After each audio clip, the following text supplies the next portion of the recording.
Olá, povo de Deus, quinta-feira, 31 de agosto de 2023, 21ª semana do Tempo Comum. A nossa reflexão de hoje é a partir da primeira carta de Paulo aos Tessalonicenses 3, de 7 a 13, e Mateus 24, de 42 a 51. Irmãos, ficamos confortados em meio a tanta angústia e tribulação pela notícia acerca de vossa fé. Agora sentimos-nos reviver, porque vós estáis firmes no Senhor. Como podemos agradecer a Deus por toda a alegria que nos invade diante do nosso Deus por causa de vós?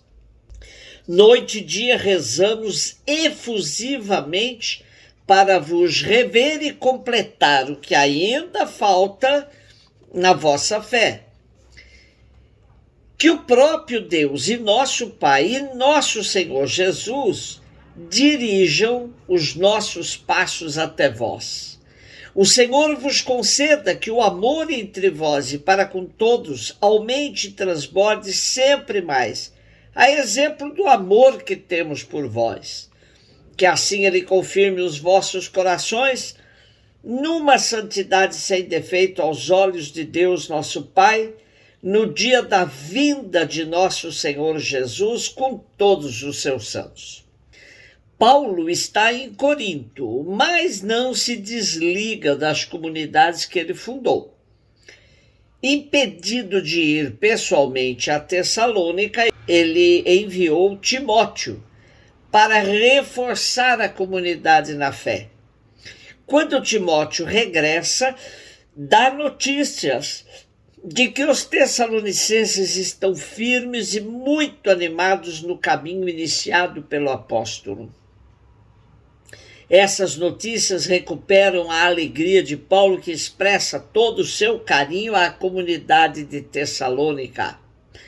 Também deixa claro que quer voltar à comunidade para completar o que ainda falta à fé deles. Paulo é sempre muito preocupado com a questão da profundidade do testemunho da fé em Jesus Cristo. O amor que o anúncio do Evangelho suscitou no coração do apóstolo é como que uma espada que o atravessa. Ainda inquieto noite e dia por causa do bem que quer àqueles que a palavra tinha regenerado para a vida da graça. Mas agora põe tudo nas mãos de Deus, dando graças e intercedendo pelos seus amados tessalonicenses. Sem dúvidas, Paulo é um exemplo de evangelizador que não somente anuncia o evangelho como um verniz na linguagem de São Paulo VI. O anúncio do querigma tem que ser completo: vida, paixão, morte, ressurreição e ascensão de nosso Senhor. Nenhum aspecto do mistério do Cristo pode ser negligenciado. E depois de ter anunciado, o acompanhamento se faz necessário para que tudo caminhe com diligência e vigilância até a vinda do Senhor. Esse é um tema que aparece muitas vezes nesta carta. Mateus 24, 42, 51. Disse Jesus aos seus discípulos: ficai atentos, porque não sabeis em que dia virá o Senhor. Compreendei bem isso. Se o dono da casa soubesse a que horas viria o ladrão, certamente vigiaria e não deixaria que a sua casa fosse arrombada.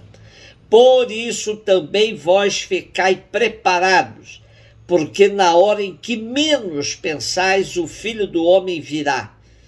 Qual é o empregado fiel e prudente que o Senhor colocou como responsável pelos demais empregados para lhes dar alimento na hora certa? Feliz o empregado cujo Senhor o encontrar agindo assim quando voltar. Em verdade vos digo, ele lhe confiará a administração de todos os seus bens. Mas, se o empregado mal pensar, meu senhor está demorando, e começar a bater nos companheiros, a comer e a beber com os bêbados, então o senhor desse empregado virá no dia em que ele não espera e na hora que ele não sabe, ele o partirá ao meio e lhe imporá a sorte dos hipócritas.